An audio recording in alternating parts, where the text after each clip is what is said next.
China-India relations are in a state of limbo. There is no progress but no escalation of tensions either. On September 28, Indian External Affairs Minister Dr. Subrahmanyam Jaishankar, in his own way, responded to a statement by Chinese envoy to India on stable India-China border route. On September 27, Chinese ambassador to India, Sun Weidong, had stated that the situation on the India-China border is overall stable, stressing on the point that both India and China have moved from the emergency response since the 2020 Galwan Valley clash to normalized control. However, amid these claims and counterclaims, one of the biggest issues has not been addressed by the warring sides so far: the problems of indirect victims of the India-China dispute.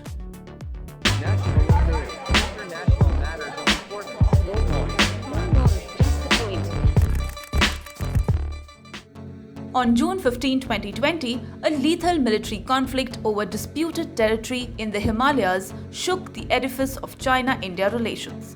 On September 13, India and China confirmed the disengagement of their troops from a fifth friction point in eastern Ladakh along the LAC.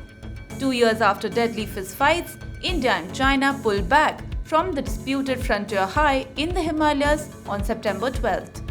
The friction points were created by deliberate Chinese aggression in the Ladakh sector in the summer of 2020. PP-15 in Hot Springs and PP-17A near Gogra Post were among the 4 friction points between India and China.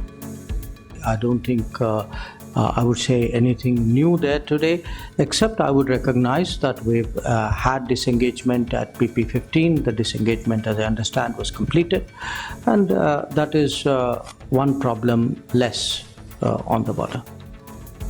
Under the strategic step taken by India and China, no patrolling has been undertaken by either side in the buffer zones.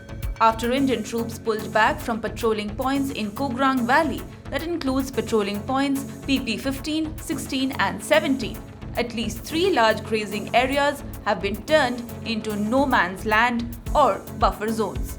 Ladakh's elected representative said the disengagement has caused loss of huge grazing land, as a part of this area has now been converted into no man's land. Despite frequent meetings between the two sides, India and China have not made much progress on their border standoff, and that has hit the local community. While talking about disengagement and de-escalation, MEA spokesperson Arindam Bagchi said more will have to be done to restore normalcy at the frontier. पूरी normalcy के लिए कुछ steps ज़रूरी हैं, वहाँ तो हम बिल्कुल नहीं पहुँचे हैं, पर हम चाहेंगे कि वो पूरा सीक्वेंस रहता है कि डिसएंगेजमेंट हो जाए, डी-एस्केलेशन हो, फिर बॉर्डर पे नॉर्मलसी हो, ताकि हमारे ओवरऑल रिलेशनशिप में कोई रेगुलरिटी या नॉर्मलसी जो आ पाए. Chushul is only a few kilometers away from the line of actual control, the de facto border between India and China. Pobrang village has 113 households comprising 615 people and is spread over an area of 600 square kilometers. Nomadic tribes such as the Changpas living in the sector's villages said that they are losing access to grazing lands which are already shrinking since the conflict intensified in 2020. As per reports, the leaders of the villages claimed that the local people were never involved in the decision making.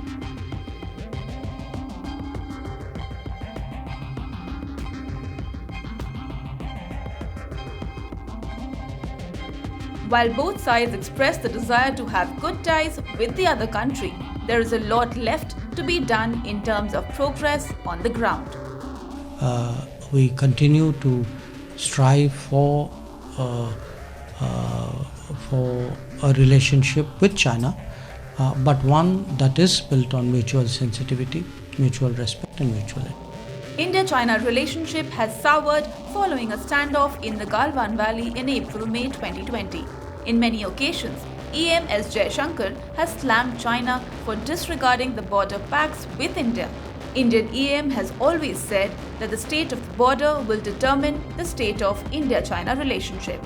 After the violent altercation in 2020, in which soldiers fought with sticks and rocks in hand-to-hand combat, the two countries stationed hundreds of thousands of soldiers backed by artillery, tanks and fighter jets along the disputed border, militarizing the region like never before.